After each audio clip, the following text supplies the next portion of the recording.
तो जाई बाकी बता के जाई। अब पहले के मेहर अपने मरद के नाम ना धरस कि अब की कोई लगे कोहिया अरे ओई मोये मुनवा के पापा अचइबो तो हमारा के का ले ओइबो ए मुनवा के पापा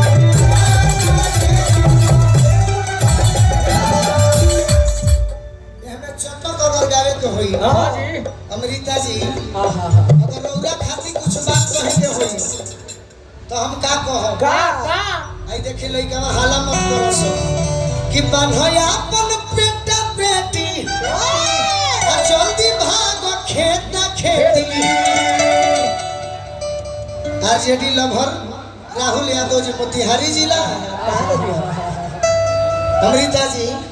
देहाती लइका का कही कि बनहोया अपन बेटा बेटी आ जल्दी भागो खेत ना खेती। तू तो हमर ससुर जी के बेटी ए शिल्पा सेठी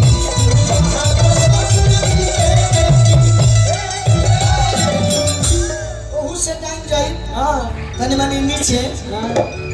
जन एको अक्षर पढ़ले ने कहू का कही कि जनती जब मिलबू ए रानी हमारा तू रहिया में तो साइकिल पर से पड़ती है हो ए छावर छोड़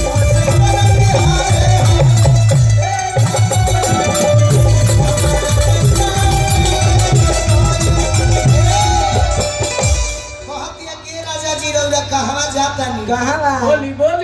कहवा जाता नहीं कहवा हम जाना तनी कि पानी पथ जइबो गुड़गांव जइबो दिल्ली जइबो बॉम्बे जइबो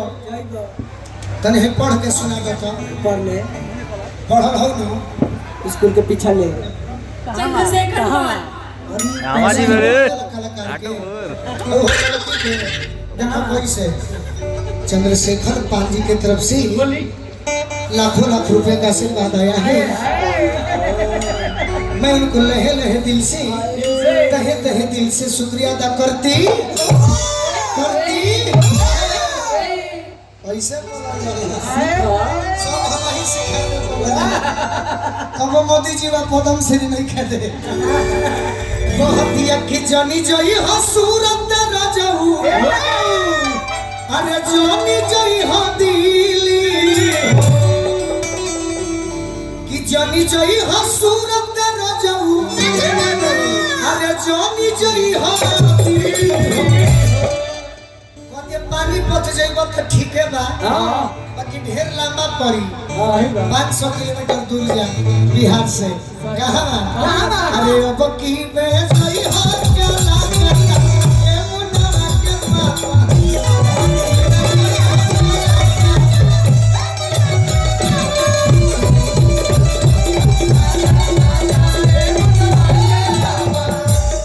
का चाहिए